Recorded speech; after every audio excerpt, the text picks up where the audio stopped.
El ámbito de aplicación del impuesto sobre el valor añadido requiere delimitar qué operaciones están sujetas a IVA y qué operaciones están sujetas a otro tipo de impuestos.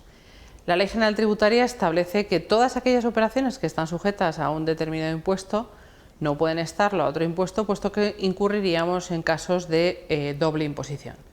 Por eso es importante delimitar qué relación tiene el IVA con otro tipo de impuestos y qué relación existe entre el IVA y otro tipo de impuestos, porque existen operaciones en las que es necesario delimitar si la operación cae dentro del ámbito empresarial o profesional o, por contra, es una actividad que se realiza dentro del ámbito particular de los sujetos. Por esto es importante delimitar y determinar que existe incompatibilidad entre el impuesto sobre el valor añadido y el impuesto sobre transmisiones patrimoniales y actos jurídicos documentados en la modalidad de transmisión patrimonial onerosa. A priori, los dos impuestos gravan el mismo tipo de operaciones, las entregas de bienes o las prestaciones de servicios. La cuestión es que mientras el IVA grava operaciones que caen dentro del ámbito de la actividad empresarial, el impuesto de transmisiones patrimoniales y actos jurídicos documentados grava operaciones, grava entregas de bienes que se realizan dentro del ámbito particular. Existe, dentro del impuesto sobre transmisiones patrimoniales y actos jurídicos documentados, existen distintos hechos imponibles. El que se refiere a transmisión patrimonial onerosa, que ya hemos dicho que es incompatible con el IVA, pero hay otro tipo de operaciones u otro tipo de hechos imponibles, como es el de operaciones societarias o el de actos jurídicos documentados, especialmente acto jurídico documentado, documento notarial, que no es incompatible con el IVA. De tal forma que aquellas operaciones societarias que sean susceptibles de gravamen dentro del IVA no provocan ningún tipo de incompatibilidad entre el impuesto sobre el valor añadido y el impuesto de transmisiones patrimoniales y actos jurídicos documentados en la modalidad de operaciones societarias o en la modalidad de acto jurídico documentado o documento notarial, especialmente en lo que se refiere a la cuota variable. Así que lo que determina la sujeción al impuesto es que la operación sea realizada por un sujeto pasivo del IVA y, por lo tanto, que esa operación caiga dentro del ámbito empresarial o profesional. Porque si esa actividad cae dentro del ámbito particular, la operación se gravará en el impuesto de transmisiones patrimoniales y actos jurídicos documentados en la modalidad de transmisión patrimonial onerosa. Las operaciones realizadas por el sujeto pasivo del IVA dentro del ámbito de la actividad empresarial son a las que somete el impuesto a su tributación. Es evidente que hay supuestos de no sujeción en el IVA. No está sujeto a determinadas operaciones, no están sujetas a IVA, no están sujetas a transmisión patrimonial onerosa. Lo que supone que si un determinado hecho imponible no está sujeto a IVA, lo estará a transmisión patrimonial onerosa y viceversa. Si una determinada operación está sujeta a transmisión patrimonial onerosa, no lo estará a IVA como procede, puesto que el ámbito de aplicación de uno u otro es absolutamente distinto. Las entregas de bienes y prestaciones de servicios sujetas a IVA no estarán sujetas a transmisión patrimonial onerosa y viceversa. Las operaciones, las entregas de bienes y prestaciones de servicio sujetas a transmisión patrimonial onerosa no estarán sujetas a IVA. Esto es así, excepto en el caso de las operaciones inmobiliarias. Las operaciones inmobiliarias exentas de IVA, que están previstas en la Ley de IVA en el artículo 20, estarán sujetas a transmisión patrimonial onerosa.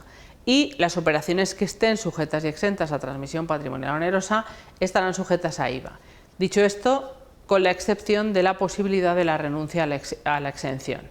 En principio podríamos considerar que esta circunstancia provoca un caso de doble imposición.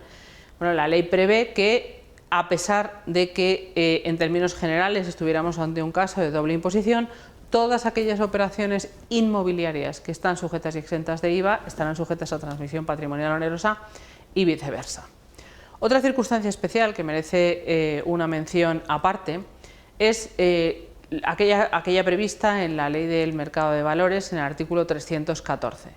Y es que está previsto por parte de la Ley de IVA que todas aquellas transmisiones de valores de acciones En términos generales están exentos. Sin embargo, en aplicación al artículo 314 del texto refundido de la Ley de Mercado de Valores, cuando se transmiten acciones en las que sean acciones que procedan de entidades en las que más del 50% del capital social esté constituido por inmuebles, la ley considera que no estamos ante una transmisión convencional de acciones, sino que se está produciendo una transmisión de inmuebles. Es más, una transmisión con ánimo defraudatorio de inmuebles.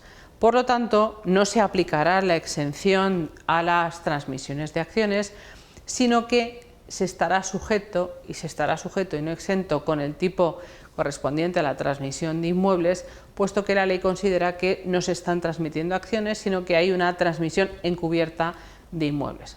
Para el resto de los casos, las transmisiones de acciones estarán exentas como el resto de las operaciones inmobiliarias. Y por último, las operaciones realizadas por particulares a empresarios caen dentro, y siempre y cuando el elemento esté afecto al desarrollo, al patrimonio particular, estarán sujetas a transmisión patrimonial onerosa y por lo tanto no estarán sujetas a IVA. Así que nos encontramos con un elenco de operaciones en las que es preciso determinar si esa operación está sujeta a IVA o si lo está a transmisión patrimonial onerosa. Pero es fácil determinar que aquellas operaciones de elementos que estén afectos al desarrollo de la actividad profesional estarán sujetas a IVA y todos aquellos elementos que afecten al patrimonio particular de los sujetos pasivos estarán sujetos a transmisión patrimonial onerosa. Una cuestión importante en el impuesto es la determinación de las operaciones no sujetas. Como decíamos antes, la concomitancia con transmisión patrimonial onerosa requiere que todas aquellas operaciones que estén sujetas a IVA no lo estarán a transmisión patrimonial onerosa y viceversa. Por lo tanto, es importante determinar cuáles son las operaciones que no están sujetas a IVA.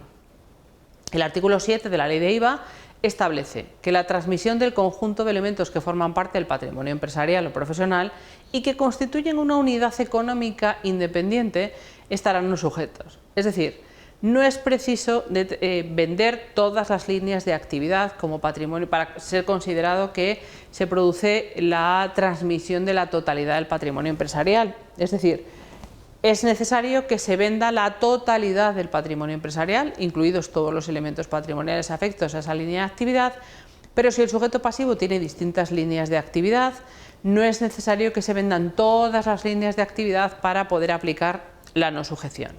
Ahora, si se transmite como un conjunto todos los elementos que forman parte del patrimonio empresarial, estaremos ante un caso de no sujeción. También estamos ante un caso de no sujeción del impuesto cuando se producen entregas de muestras gratuitas u objetos publicitarios con ánimo simplemente de dar valor que no tenga valor comercial y por lo tanto que simplemente tengan un valor de promoción o de publicidad de esos elementos u objetos publicitarios. Es evidente que estará no sujeto, en primer lugar, porque son entregas de muestras u objetos publicitarios y en segundo lugar, porque son entregas de muestras gratuitas. Por lo tanto, si no hay contraprestación, estamos ante un caso de no sujeción claro. Es cierto que las entregas de muestras gratuitas tienen unos límites para que sean considerados como entregas de objetos publicitarios. También estamos ante un caso de no sujeción cuando se realicen pagos que procedan o que estén relacionados con el trabajo por cuenta ajena. Es decir, cuando una persona realiza un trabajo por cuenta ajena en régimen de dependencia administrativa o laboral, es decir, es una persona que está vinculada a una entidad o a una sociedad en régimen de dependencia, esa prestación de servicios y ese salario que recibe la persona estará no sujeto a IVA. Algo que no ocurre en el caso del trabajo del trabajador por cuenta propia. Para que ese salario esté no sujeto a IVA es necesario que sea un trabajador por cuenta ajena. Tampoco están sujetos al impuesto los socios de trabajos de cooperativas. Está no sujeto al impuesto el autoconsumo de bienes y servicios que no dieron lugar al derecho a la deducción, es decir, cuando en la adquisición del bien o del servicio objeto del autoconsumo esa adquisición no dio lugar al derecho a deducción, estaremos ante un caso de no sujeción. Para el resto de los casos, el autoconsumo es una operación sujeta. Están no sujetas también las operaciones realizadas entre entes públicos las concesiones o autorizaciones administrativas, las prestaciones de servicio realizadas a título gratuito por carácter obligatorio, como puede ser una expropiación, o las operaciones realizadas por comunidades de regantes. Todas estas operaciones están no sujetas, en términos generales, o bien porque son operaciones en las que el sujeto pasivo se ve obligado a realizar, o bien porque son operaciones que se realizan entre administraciones públicas y por lo tanto tiene toda la lógica que sean operaciones no sujetas. Merece mención aparte que es una operación no sujeta la entrega de dinero a título de contraprestación, es decir, cuando se realiza una entrega de un bien, la contraprestación, en la inmensa mayoría de los casos, es la entrega de una cantidad de dinero. Alguien se podría plantear la posibilidad de que esa entrega de una cantidad de dinero estuviera sujeta a IVA. Bien, pues para evitar todo tipo de conflictos, el artículo 7 de la Ley de IVA establece que las entregas de dinero a título de contraprestación o pago como consecuencia de la entrega de un bien, ya que la entrega del bien está sujeta y no exenta de IVA, o está sujeta a IVA, la entrega de dinero está no sujeta. Visto ¿cuáles son los hechos imponibles? ¿Cuáles son los casos en los que las operaciones están sujetas a IVA? ¿Cuáles son los casos en los que las operaciones están no sujetas? Es importante determinar que existen determinadas circunstancias en las que es posible que una operación que esté exenta dé lugar a que el sujeto pasivo pueda renunciar a la exención. ¿Qué supone la renuncia a la exención? Antes de ver qué supone la renuncia a la exención, hay que describir cuál es el panorama en el que nos podemos encontrar. Nos podemos encontrar en una circunstancia en la que el empresario puede o está exento de IVA. Un empresario, por ejemplo, que realiza una transmisión de un inmueble, una segunda o ulterior transmisión de un inmueble.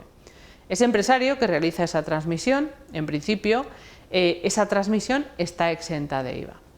Ese empresario puede renunciar a la exención. ¿Qué supone la renuncia a la exención? Como su propio nombre indica, la renuncia a la exención supone que el empresario renuncia a estar exento de IVA y por lo tanto no estará exento de IVA, estará sujeto y no exento de IVA. Es decir, esa operación será gravada por IVA al tipo de gravamen que corresponda. Si el empresario renuncia a la exención y esa operación está sujeta a IVA, quiere decir que el perceptor de ese inmueble, el comprador de ese inmueble, tendrá que ingresar el IVA correspondiente. Por eso, los requisitos que se exigen para que se pueda producir la renuncia a la exención recaen fundamentalmente sobre el perceptor, puesto que el perceptor será el que tenga que ingresar y será el contribuyente del IVA en lugar de ser contribuyente de otro impuesto como sería el impuesto de transmisiones patrimoniales. Para que el empresario transmitente de ese inmueble pueda renunciar a la exención, es necesario que se cumplan 3 requisitos en el adquirente del inmueble. Esos requisitos es que el adquirente sea sujeto pasivo del impuesto, es decir, que sea empresario profesional. Que ese empresario profesional se pueda deducir el 100% de las cuotas de IVA soportado, es decir, que esté en una prorrata del 100%. En segundo lugar, que se produzca la renuncia de forma previa o simultánea a la entrega, es decir, no es posible una renuncia posterior a la entrega del bien. Y en tercer lugar, que el adquirente del inmueble o el adquirente del elemento conozca que se va a producir esa renuncia a la exención. En aquellas circunstancias en las que se produzcan estos 3 elementos, el empresario transmitente renuncia a la exención, esa operación estará sujeta y no exenta del IVA. Y además tiene una segunda consecuencia, esa renuncia a la exención en el caso de transmisiones de inmuebles. Y es que el empresario profesional transmitente, que en principio es el sujeto pasivo del impuesto, deja de serlo. Pasa a ser sujeto pasivo del impuesto el adquirente del inmueble en cuestión. De tal forma que todas las obligaciones formales y registrales relacionadas con el IVA recaerán sobre el adquirente del inmueble, puesto que se ha producido la inversión del sujeto pasivo. ¿Cuál es la ventaja o por qué el adquirente de ese bien, de ese inmueble, permitirá la renuncia a la exención? Por una razón muy clara. Si esa operación está sujeta a transmisión patrimonial onerosa, para el adquirente ese impuesto, transmisión patrimonial onerosa, es un mayor coste de adquisición, puesto que no se lo puede deducir como se podrá deducir el IVA. Sin embargo, si el adquirente, esa operación está sujeta a IVA, el adquirente se podrá deducir el IVA soportado y por lo tanto el impuesto no será un mayor coste de adquisición, de tal manera que el adquirente, empresario o profesional que está sujeto a IVA, para él es mucho más beneficioso que esa operación esté sujeta a IVA que esté sujeta a transmisión patrimonial onerosa. Por lo tanto, es muy importante determinar cuáles son los hechos imponibles sujetos a IVA, cuáles son los hechos imponibles sujetos y exentos de IVA y cuáles son los hechos imponibles no sujetos a IVA, puesto que, igual que establece la Ley General Tributaria para el resto de los tributos, de no estar sujeto a IVA, ese hecho imponible puede estar sujeto a otro impuesto de naturaleza análoga.